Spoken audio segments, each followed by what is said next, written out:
안녕하십니까. 저는 원피스 발표를 맡은 성공인력 해적단의 조장이자 발표자 송지환입니다. 저희 조는 생명환경학과 학생으로 이루어진 조입니다. PPT 제작을 맡은 배영석, 자료조사를 맡은 이상빈, 장태호, 백승민. 이어서 발표 시작하겠습니다. 저희는 문제 상황 5번을 선택하였습니다. 5번의 문제는 연못에 빠진 도끼를 찾는 방법과 산신령이 물 위에 뜰 수 있는 방법입니다.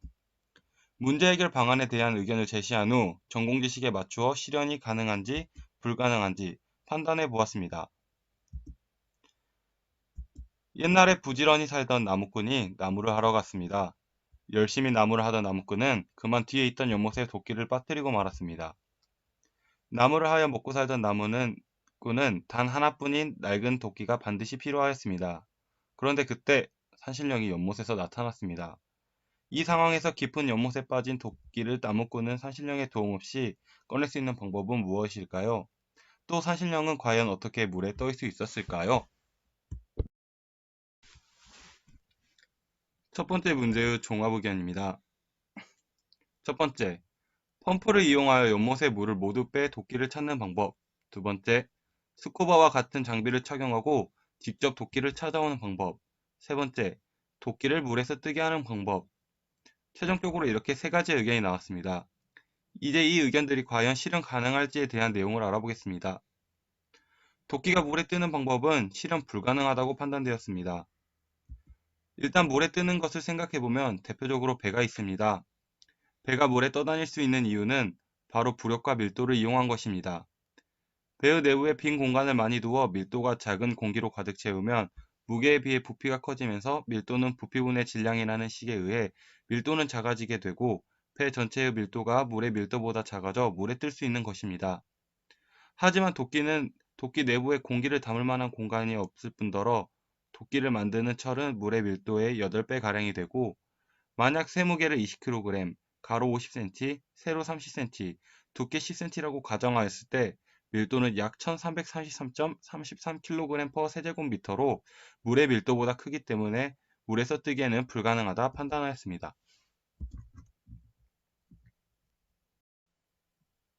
다음으로는 해결 방안으로 채택한 첫 의견은 양수기를 이용하여 연못의 물을 모두 빼는 것입니다. 양수기에는 화학공업에서도 많이 쓰는 원심펌프, 사료펌프, 충류펌프, 왕복펌프가 많이 쓰입니다. 그 중에서 원심펌프는 농업용수를 관계하는 데 널리 사용되는 펌프로 임펠러가 회전할 때 발생하는 원심력에 의하여 물을 소요되는 높이까지 끌어올려주는 펌프입니다. 나무꾼이 도끼를 빠뜨린 연못을 가로, 세로 20m, 깊이 10m로 가정하였을 때 연못의 부피는 약 4,000세제곱미터가 됩니다. 여기서 최대 토출량이 분당 1,050리터인 3인치 양수기를 사용하여 물을 퍼낸다면 부피 4,000세제곱미터는 400만 리터와 같기 때문에 약 3,809.52분 약 64시간이 걸리게 됩니다. 결국 2, 3일 내에는 물에 빠진 도끼를 꺼낼 수 있게 됩니다.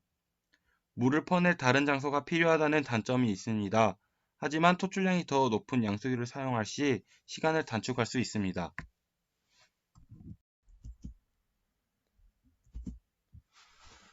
그 다음은 스쿠버와 같은 장비를 착용하는 것입니다.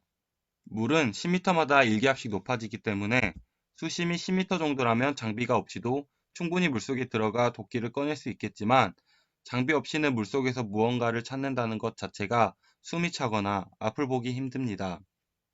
그리고 10m 그 이상의 수심, 예를 들어 수심이 40m라고 가정하였을 때 나무꾼이 받는 수압은 대기압의 5배인 5기압이 됩니다. 그렇기 때문에 장비를 반드시 착용하여야 합니다. 하지만 장비를 착용하였다 하더라도 잠수 중 고압의 질소에 의한 인체의 마취 자극인 질소 마취와 급격하게 깊은 물속에서 수면으로 상승할 때 생기는 잠수병을 조심하여 천천히 수면으로 올라와야 합니다.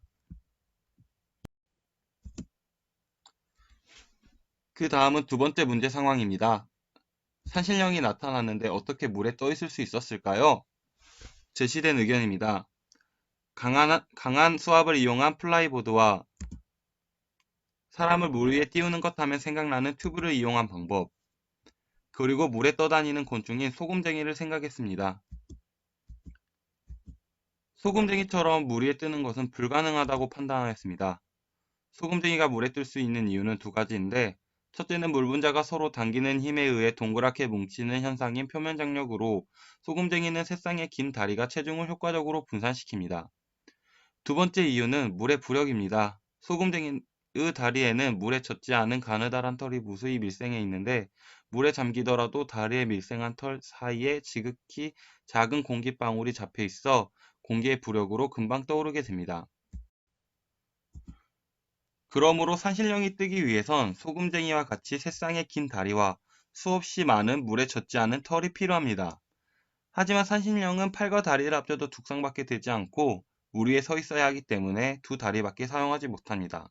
따라서 불가능하다고 판단하였습니다. 이번에는 해결 방안으로 채택된 내용입니다. 강한 수압을 이용한 플라이보드를 이용한 것입니다.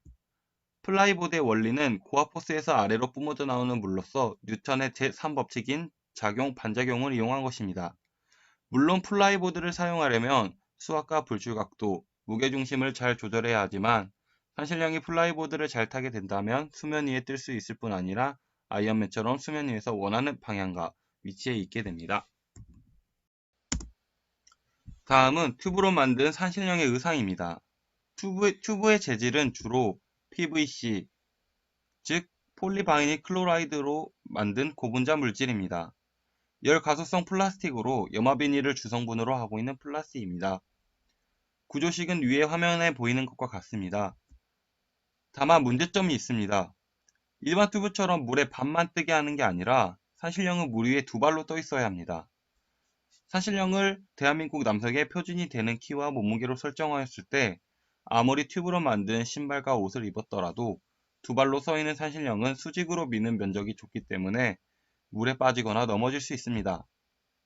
결과적으로 산신령이 입고 있는 것들을 PVC 재질의 튜브 소재로 제작하여 입히고 튜브 속에 공기를 넣고 기압으로 튜브 옷이나 튜브 신발을 산신령이 충분히 뜨고 서 있을 수 있는 면적으로 제작하여 물 위에 서 있을 수 있게 합니다. 여담으로 튜브의 공기는 7~80%로 채워져야 안전하다고 합니다. 준비한 발표는 여기까지입니다.